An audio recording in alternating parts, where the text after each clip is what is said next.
करोषि जदस्नासि जचुहोषि वदासि जत पश्यसि कौन्तेय तत कुरुषो मदर्पणम्। ओम नमो भगवते वासुदेवाय ओम परमात्मने नमः। हे अर्जुन, तमे जहा किछि कर्म करूछ, जहा किछि खाउछ, जहा किछि हवन करूछ, जहा किछि दान करूछ एवं जहा किछि तप करूछ, से सबु मते अर्पण कर। एठारे जत पद सहित करोषि, अस्नासि, जुहोषि, ददासि ओ तपस्यसि এই ପାଞ୍ଚଟି କ୍ରିୟା ପ୍ରୟୋଗର ଅଭିପ୍ରାୟ କଣ? ଏହା ଦ୍ୱାରା ଭଗବାନ ସବୁ ପ୍ରକାରର କର୍ତ୍ତବ୍ୟ କର୍ମର ସମାହାର କରିଛନ୍ତି।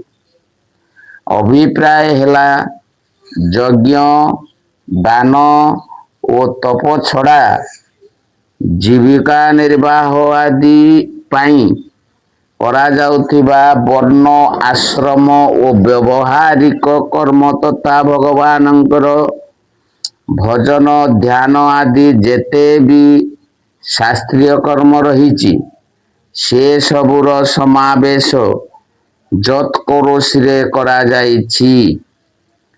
ଶରୀର ପାଳନ ନିମନ୍ତେ କରାଯାଉଥିବା ଖାଇବା ପିଇବା ଆଦି ସମସ୍ତ କର୍ମ ଯଦସ୍ନାସିରେ, ପୂଜା ଓ ହୋମ ସମ୍ବନ୍ଧୀ ସମସ୍ତ କର୍ମ ଯଚୁହୋଷିରେ, ସେବା ଓ ଦାନ ସମ୍ବନ୍ଧୀ ସମସ୍ତ କର୍ମ ଯତ୍ ଦଦାସିରେ ଏବଂ ସଂଯମ ତଥା ତପ ସମ୍ବନ୍ଧୀ ସମସ୍ତ କର୍ମର ସମାବେଶ ଯତତ୍ ପଶ୍ୟସିରେ କରାଯାଇଛି।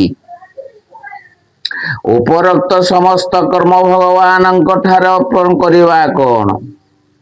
ଉପରୋକ୍ତ କର୍ମମାନଙ୍କରେ ସାଧାରଣ ମନୁଷ୍ୟର ମମତ୍ଵ ଆସକ୍ତି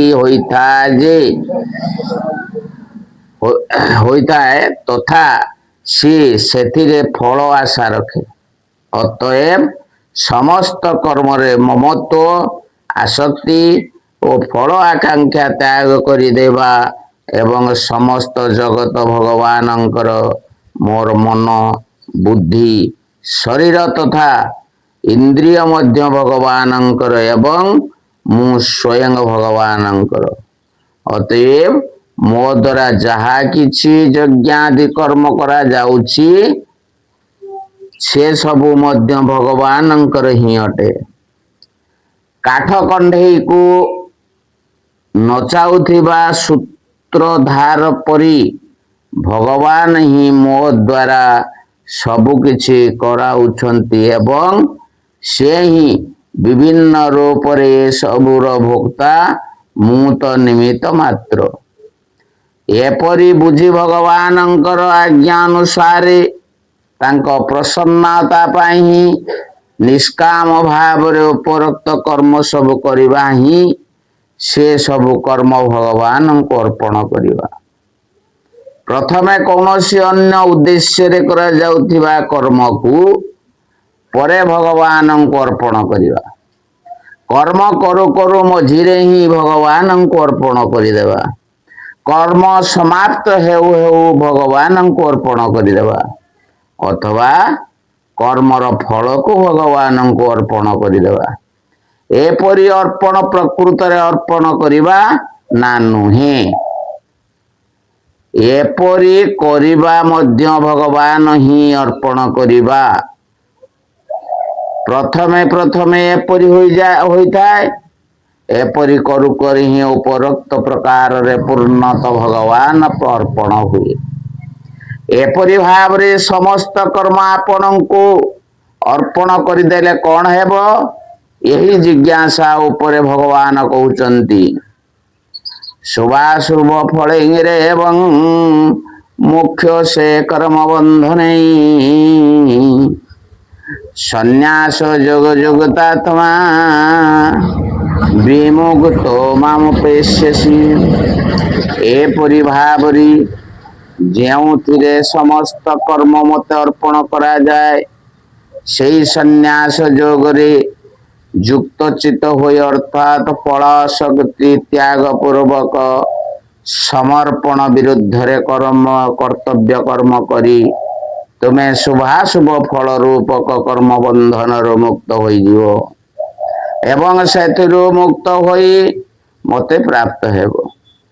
ଏବଂ ପଦ ସହିତ ସନ୍ନ୍ୟାସ ଯୋଗ ଯୁକ୍ତାତ୍ମାର ଅଭିପ୍ରାୟ କଣ? ଏବଂ ପଦ ପ୍ରୟୋଗର ଭାବ ଏହିପରି ଏଠାରେ ସନ୍ନ୍ୟାସ ଯୋଗ ପଦ ସାଂଖ୍ୟ ଯୋଗର ଅର୍ଥାତ୍ ଜ୍ଞାନ ଯୋଗର ବାଚକ ନୁହେଁ।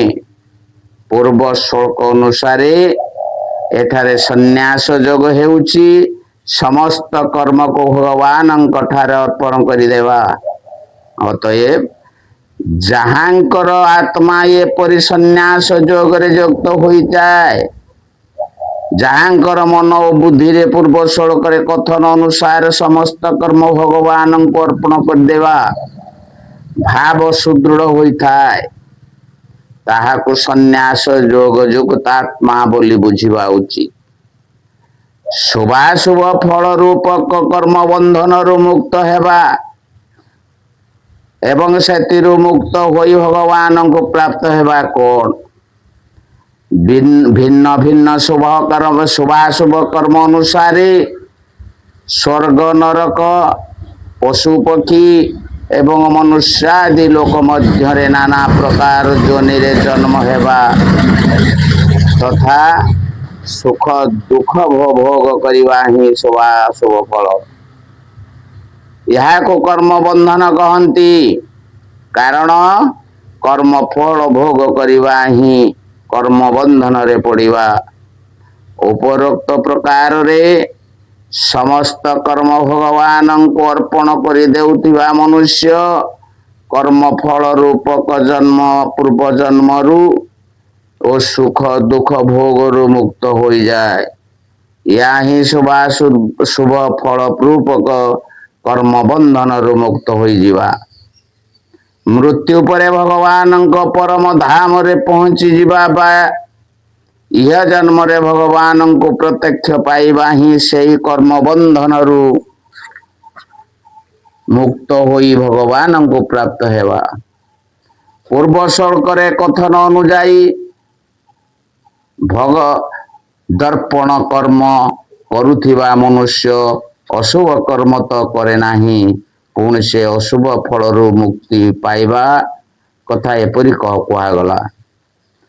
ଏହି ସାଧନାରେ ଲାଗିବା ପୂର୍ବରୁ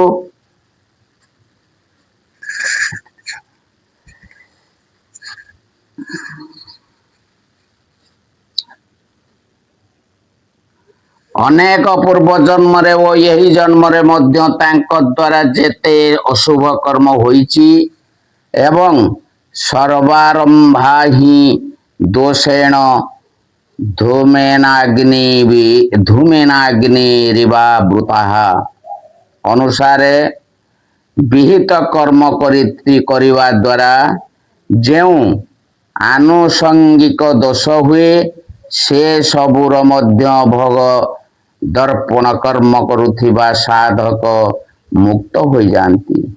ଏହି ଭାବ ଦେଖାଇବା ପାଇଁ ଶୁଭ ଓ ଅଶୁଭ ଉଭୟ ପ୍ରକାର କର୍ମ ଫଳରୁ ମୁକ୍ତ ହେବା କଥା କୁହାଯାଇଛି। ଶୁଭ କର୍ମ ମାନଙ୍କର ଫଳ ବନ୍ଧନକାରକ ବୋଲି କାହିଁକି କୁହାଗଲା? ପୂର୍ବ ଶ୍ଲୋକରେ କଥନ ଅନୁଯାୟୀ ଯଦି ସମସ୍ତ ଶୁଭ କର୍ମ ଭଗବାନଙ୍କୁ ଅର୍ପଣ କରାଯାଏ ତେବେ ତାହାର ଫଳ ଭଗବତ ପ୍ରାପ୍ତି ହିଁ ହୁଏ। କିନ୍ତୁ ସକାମ ଭାବରେ କରାଯାଉଥିବା ଶୁଭ କର୍ମ ଇହଲୋକ ପରଲୋକରେ ଭୋଗ ରୂପକ ଫଳ ଦିଏ। ଯେଉଁ କର୍ମର ଫଳ ଭୋଗ ପ୍ରାପ୍ତି ତାହା ପୁନର୍ଜନ୍ମ କାରକ ହୁଏ ଏବଂ ମନୁଷ୍ୟକୁ ଭୋଗେଚ୍ଛା ତଥା ଆସକ୍ତି ବାନ୍ଧି ନିଏ। ଅତଏବ ତାହାର ଫଳ ବନ୍ଧନକାରକ ବୋଲି କହିବା ଠିକ। କିନ୍ତୁ ଏଥିରୁ ବୁଝିବା ଉଚିତ ଏ ନୁହେଁ ଯେ ଶୁଭ କର୍ମ କରିବା ହିଁ ଉଚିତ, କିନ୍ତୁ କରିବାକୁ ହେବ କୌଣସି ଫଳ ଆଶା ନ ରଖି।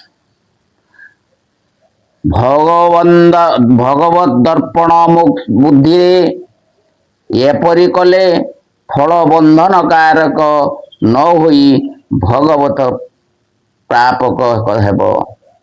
ଉପରୋକ୍ତ ପ୍ରକାରରେ ଭଗବାନଙ୍କୁ ଭକ୍ତି କରୁଥିବା ଭକ୍ତର ଭଗବତ ପ୍ରାପ୍ତି ହୁଏ, ଅନ୍ୟମାନଙ୍କର ନୁହେଁ। ଏହି ଭକ୍ତିରୁ ଭଗବାନଙ୍କ ଠାରେ ବିଷମତା ଦୋଷରୁ ଆଶଙ୍କା ହୋଇପାରେ। ଅତଏବ ତାହା ନିବାରଣ କରି ଭଗବାନ କହୁଛନ୍ତି